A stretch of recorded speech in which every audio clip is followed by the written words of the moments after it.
আমি বীর মুক্তিযোদ্ধা মোহাম্মদ জিয়াউল কবির দুলু 1971 সালে মহান স্বাধীনতা যুদ্ধে অংশগ্রহণ করেছি এবং 1981 সালে প্যালেস্টাইনের পিএলওর চেয়ারম্যান ইয়াসির আরাফাতের নেতৃত্বে সুদূর প্যালেস্টাইনে গিয়ে আল-আকসা উদ্ধার এবং প্যালেস্টাইনি জনগণের আত্মনিয়ন্ত্রণ অধিকার প্রতিষ্ঠার সংগ্রামে অংশগ্রহণ করেছে। আমার এই সংগ্রামী জীবন শুরু হয়েছিল 1965 সালে পাকিস্তানের নির্বাচনকে কেন্দ্র করে, যখন ফিল্ড মার্শাল আইয়ুব খান গোলাম ফজলুল্লাহ এবং কায়েদ আজম মোহাম্মদ আলী জিন্নার বোন ফাতেমা জিন্না হারিকেন মার্কায় নির্বাচন করেছিলেন।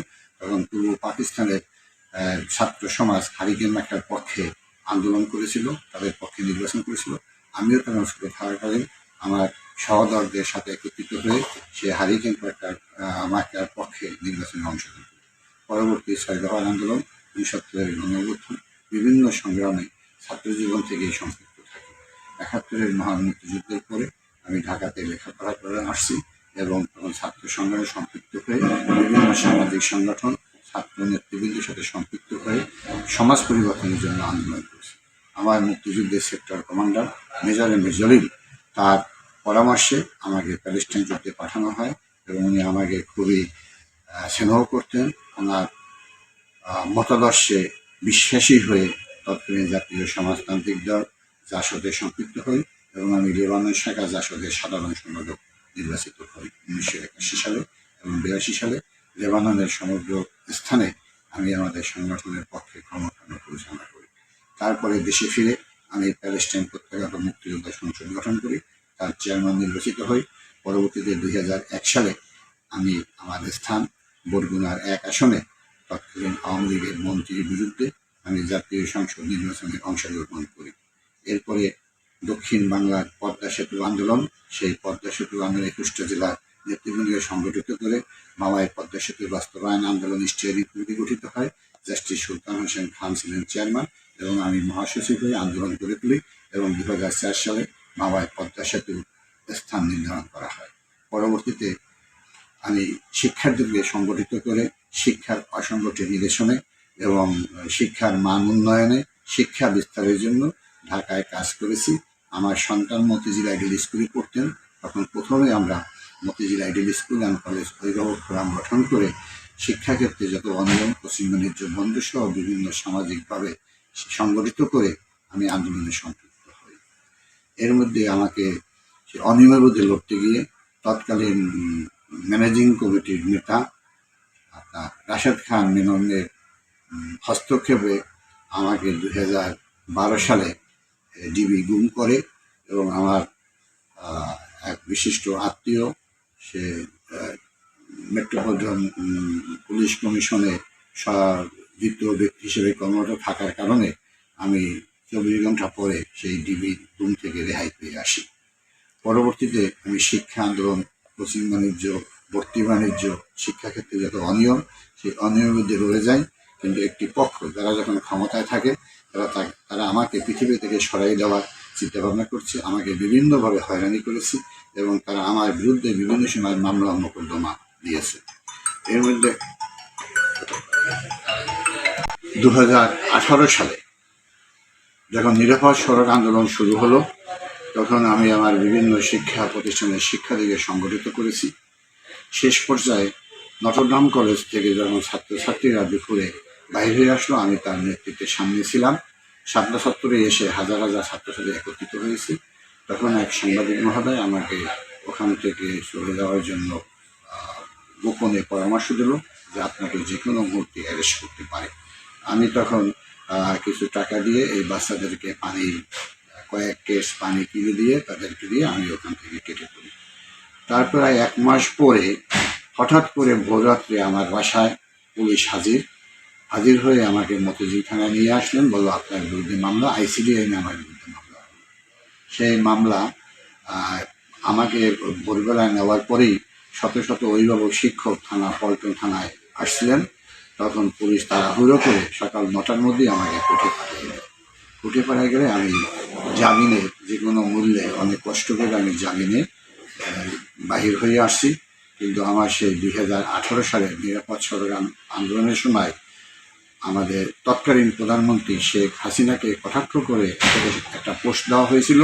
সেই পোস্টে আমি শেয়ার করার অপরাধে আমাকে অ্যারেস্ট করা হয়েছে। আমি ৬৬ দিন কারাগারে ছিলাম, আমি রিমান্ডে ছিলাম, আমাকে নির্যাতন করা হয়েছে এবং পরবর্তীতে আমার সেই জামিন ক্যান্সেল করার জন্য আইডিয়াল স্কুলের কর্তৃপক্ষ তৎকালীন সচিব আবু হেনা মুর্শেদ জামান আমার জামিন ক্যান্সেল করে অনেকবার চেষ্টা করেছেন, ইনশাআল্লাহ সেটা পারে নাই। আমি জামিন নিয়ে বাহির হয়ে আসছি।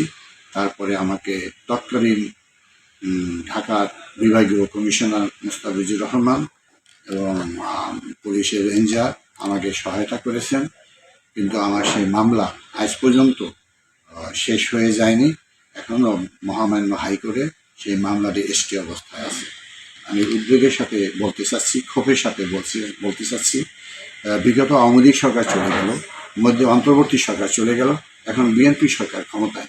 3টি সরকার যাওয়া সত্ত্বেও, চলমান থাকা সত্ত্বেও আমার মামলাটা আজ পর্যন্ত শেষ করা হয় না। সরকার উদ্যোগ নিয়েছে রাজনৈতিক সব মামলা প্রত্যাহার করবে, কিন্তু আমার মামলাটা এখন পর্যন্ত এই মুহূর্তে কোনো প্রত্যাহার করা হয় না। আমি সরকারের কাছে সবিনয়ে আবেদন করব, পল্টন থানার আমার বিরুদ্ধে যে আইসি লাইনের মামলাটা আছে তা দ্রুত প্রত্যাহার করে নেওয়া হোক। দেখুন, 1971 সালের মুক্তিযুদ্ধের সময় মুক্তিযোদ্ধাদের নিয়েও অনেক বিতর্ক আছে। কে মুক্তিযোদ্ধা, কে মুক্তিযোদ্ধা নয়, তাদের তাদেরকে নিয়েও প্রশ্ন আসে। তেমনি জুলাই মাসে যে সশস্ত্রভাবে অনেক শিক্ষার্থী নিহত হয়েছে, অভিভাবক নিহত হয়েছে, বিভিন্ন পেশার লোকজন নিহত হয়েছে, মারা গেছে, পঙ্গু হয়েছে, গভীর দুঃখের সাথে বলতে হয় যে অন্তর্বর্তী সরকার সেই সঠিক তালিকাটা এখনও প্রণয়ন করতে পারেনি বা তাদের সুস্থতা ফিরিয়ে আনতে পারেনি। আমাদের 71 সালের মুক্তিযোদ্ধারা এখনও চিকিৎসাধীন আছেন, আর তার 56 বছর পরে এই 2 বছর যাবৎ জুলাই যোদ্ধারাও চিকিৎসাধীন আছে। এটা সুস্থ একটা তালিকা হওয়া উচিত এবং তাদেরকে আর্থিকভাবে সহায়তা করা দরকার, এবং যারা মারা গেছে তাদেরকে তাদের পরিবারকেও সাহায্য সহযোগিতা করা দরকার এবং তাদের কর্মসংস্থানের ব্যবস্থা করা দরকার। জুলাই যোদ্ধা অনেকেই আছে, তাদেরকে অবহেলার চোখে দেখলে চলবে না। এইটা যেন জুলাই যুদ্ধ হিসেবে যেন চেতনা, যেন মুক্তিযুদ্ধের চেতনাকে যেমন বিক্রি করা হয়েছে, জুলাই যুদ্ধের চেতনাকে যেন বিক্রি না করা হয়, এই ঐতিহ্যকে ধরে রাখতে হবে। আমরা যুগ যুগ ধরে আমরা দেখেছি 69-এর গণ অভ্যুত্থান, 90-এর গণ অভ্যুত্থান এবং 24-এর গণ অভ্যুত্থান, একটার সাথে আরেকটার কিন্তু তেমন মিল নাই। 24-এর গণ অভ্যুত্থান যে এত শিক্ষার্থী এবং জনমানব মৃত্যুবরণ করেছে, মারা গেছে, এটা পৃথিবীতে ইতিহাসে নজির। 69-এ কয়েকজন মারা গেছেন, 90-তে কয়েকজন মারা গেছে, কিন্তু এবারে শতকে হত্যা করা হয়েছে, প্লেন থেকে বোমা নিক্ষেপ করা, বিভিন্নভাবে হত্যা করা হয়েছে। এটা আমরা কল্পনা করতে পারি না। আমাদের বীর ছাত্র সমাজ তাদের বুক পেতে দিয়ে স্বৈর শাসন ফ্যাসিস্টকে উৎখাত করছে, এই জন্য তাদের প্রতি সমগ্র জাতি কৃতজ্ঞ। 71-এর মুক্তিযুদ্ধ হলো একটি দেশ সৃষ্টি হয়েছে, একটি পতাকা সৃষ্টি হয়েছে, একটা সীমানা রেখা সৃষ্টি হয়েছে। সেটা ছিল আমাদের অস্তিত্বের যুদ্ধ, সেটার অস্তিত্ব আমাদের স্বাধীন দেশ প্রতিষ্ঠার যুদ্ধ। 71-এর মুক্তিযুদ্ধ আর 24-এর গণঅভ্যুত্থানকে গণ অভ্যুত্থানকে একভাবে দেখলে হবে না। এটার সাথে এটার তেমন কোনো মিল নেই। এটা হলো একটা সরকার, 24-এর গণ অভ্যুত্থান হলো একটা সরকার পরিবর্তনের আন্দোলন, গণ অভ্যুত্থান। আর 71-এর মুক্তিযুদ্ধ হইল স্বাধীন দেশ প্রতিষ্ঠার জন্য। সেখানে 30 লক্ষ শহীদ আত্মদান করেছে, 2 লক্ষ মা বোন ইজ্জত দিয়েছে, বাড়িঘর গ্রামগঞ্জে তালে দিয়েছে। আমরা যারা মুক্তিযোদ্ধা, আমরা কেউ বাঁশের লাঠি দিয়ে ট্রেনিং দিয়ে এলাকায় এলাকায় যুদ্ধ করেছি, রাইফেল দিয়ে, বন্দুক দিয়ে। তখন এইগুলো অত্যাধুনিক অস্ত্র আমাদের হাতে ছিল না। পাকিস্তান বাহিনী 93,000 পাকিস্তান বাহিনী আমাদের কাছে আত্মসমর্পণ করেছে, এটা ইতিহাসে নজির। আমি যখন প্যালেস্টাইন যুদ্ধে ছিলাম তখন আমাদের ইতিহাস শুনে তারা অবাক হয়ে গেছে।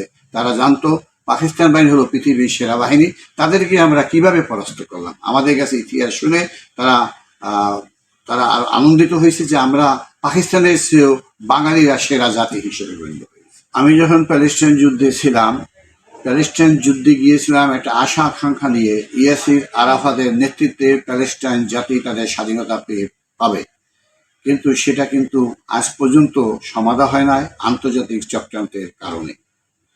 সব কিছুই সফলতার মুখ দেখে না। আমরা 71 সালে যে লক্ষ্যে মুক্তিযুদ্ধ করেছি, সেই সমাজ পরিবর্তনের আশা নিয়ে, কিন্তু সেটাও কিন্তু বাস্তবায়ন হয় না। 24-এর যে গণ অভ্যুত্থান, যে লক্ষ্যে দেশ পরিচালনা কীভাবে হবে, সংস্কারের দাবি নিয়ে বিভিন্নভাবে যেন দেশে কোনো অন্যায় অনিয়ম দুর্নীতি থাকতে না পারে, একটা সুন্দর পরিবেশে মানুষ তার ন্যায্য অধিকার প্রয়োগ করতে পারবে, সেই জন্য জুলাইয়ের গণ অভ্যুত্থান হয়েছিল।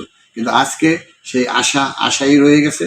আমি আশা করি সরকার বাহাদুর বলেছে জুলাই সনদ তারা বাস্তবায়ন করবে, সেটা শুধু মুখে নয়, সেটা সত্যিকার অর্থে বাস্তবায়ন দেখতে চাই। জুলাই সনদ বাস্তবায়ন হলেই অনেকাংশে জুলাইয়ের চেতনা বাস্তবায়ন হবে বলে আমি বিশ্বাস করি। আমি সরকারের বাহাদুর কাছে প্রধানমন্ত্রী তারেক রহমানের আবেদন করব, স্টেপ বাই সময় ক্ষেপণ না করে এটা দ্রুত বাস্তবায়নের পদক্ষেপ নেন। তাহলে জাতি আপনার আব্বাকে, আপনার বাবা মেজর জিয়াউর রহমানকে যেভাবে শ্রদ্ধাশীল দেখতো, আপনাকেও সেই স্থানে নিয়ে যাবে ইনশাআল্লাহ।